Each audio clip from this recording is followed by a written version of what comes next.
दंडवत प्रणाम। जय श्री चक्रधर स्वामी। पूर्वार्ध लीला चरित्र द्विज गोरक्षण नांदेड़।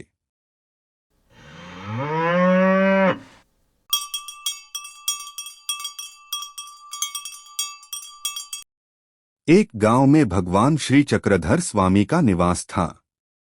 भगवान पानी पात्र भिक्षा करने के लिए एक ब्राह्मण के घर के आगे पहुंचे।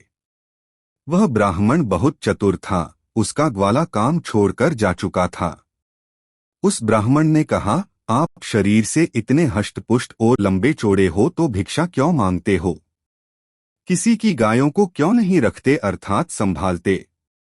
इसके उत्तर में दयालु भगवान ने कहा, ब्राह्मण, हम तो गायें रखने के लिए तैयार हैं, लेकिन कोई हमसे यह काम करवाता ही नहीं। वह भगवान को लोभ दिखाता है और बोलता है कि मैं आपको गायें चढ़ाने का काम दूंगा। भोजन में खाने को दही भात और रात को दूध भात भी दूंगा। फिर भगवान बोले, हम गायों को राखेंगे अर्थात चढ़ाने का काम करेंगे, परंतु हमारी दो शर्तें हैं। गायों को दोहेंगे नहीं, गायों को बाड़े में से खोल कर ले जाएंगे, लेकिन वापस लाकर बांधेंगे नहीं। वह ब्राह्मण बोला, मैं गायों को बांध दूंगा और उनको दोह भी लूंगा। भगवान उसकी बात को मान गए। गायों के बाड़े अर्थात गोठे के अंदर एक ओटा होता है। वह ब्राह्मण बोला कि आप इस ओटे पर रहिए, मेरा ग्वाला काम छोड़कर चला गया है, आप उसकी जगह पर रहिए।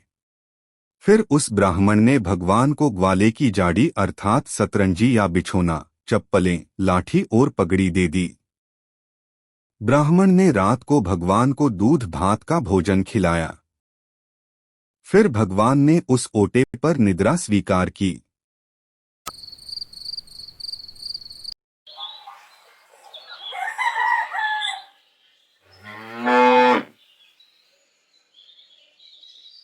दूसरे दिन प्रातःकाल के समय उस ब्राह्मण ने भगवान को दही भात एक पोटली में बांध कर दे दिया।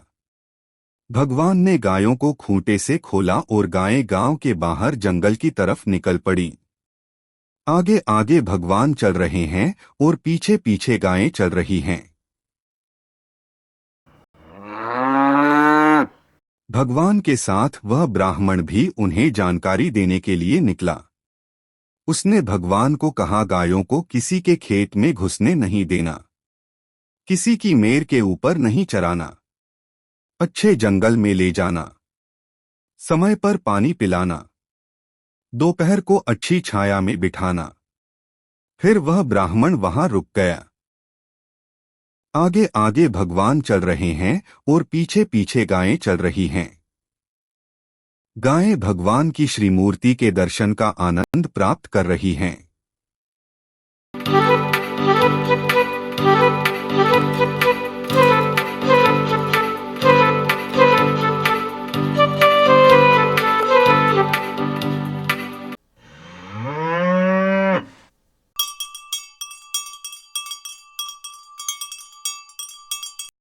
गोदावरी नदी के किनारे एक बड़ा शिलाखंड था। वहां जाकर भगवान बैठ गए। गायें भी उसी शिलाखंड पर भगवान के आसपास बैठकर भगवान की श्रीमूर्ति के दर्शन का आनंद प्राप्त करने लगीं और बिना कुछ खाए पिए ही जुगाली कर रही थीं, मानो भरपेट घास खा चुकी हों। गायें बिना पलके झपकाए एक तक भगवान की श्रीमूर्ति को निहार रही थीं। आनंद से उनकी पूंछ भी खड़ी हो गई थी। एक गाय के सिर के ऊपर दूसरी गाय का सिर दिख रहा था। वह दृश्य देखकर ऐसा प्रतीत होता था मानो भगवान कृष्ण गोवर्धन पर्वत पर बैठे हैं और गायें उनके आसपास बैठी भगवान के दर्शन का आनंद प्राप्त कर रही हैं।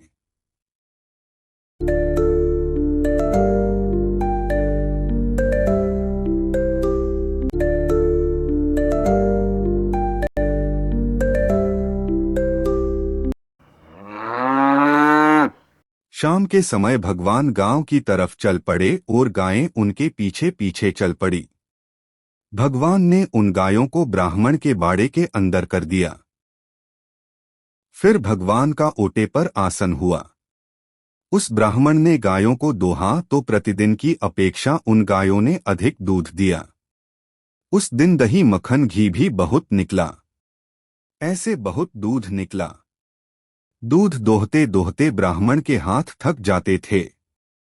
फिर उसने भगवान को दूध भात का भोजन कराया। फिर सब सामान समेटकर अंदर जाकर पत्नी से गोष्ठी की कि आज गायों से दुगुना दूध हुआ।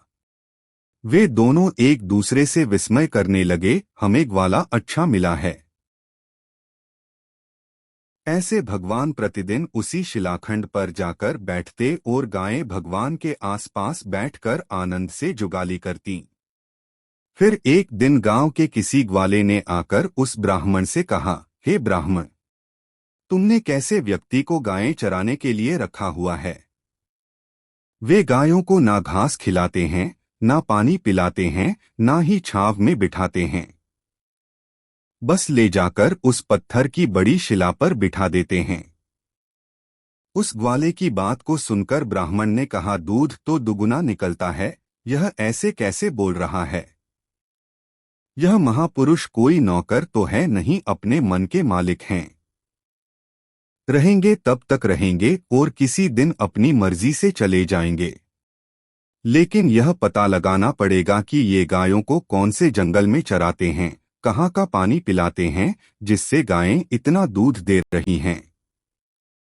वह ब्राह्मण किसी एक वृक्ष के नीचे छिपकर बैठ गया।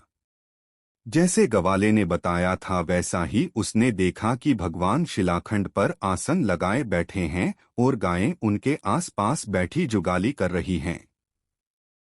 ना गायों ने घास खाई है, ना पानी पिया है, ना ही छाया के नीचे बैठी हैं। ब्राह्मण विस्मय से बोल पड़ा, अरे ये तो साक्षात भगवान श्री कृष्ण हैं।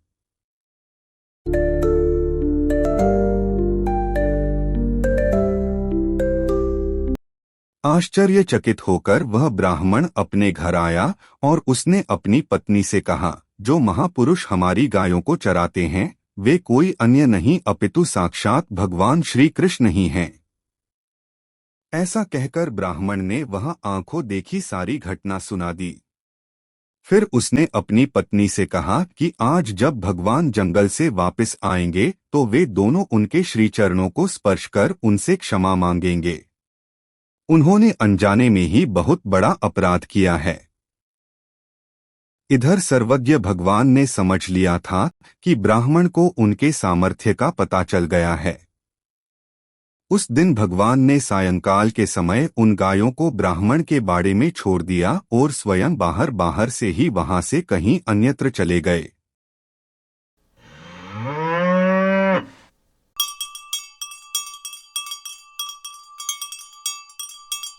दंडवत प्रणाम। जय श्री चक्रधर स्वामी।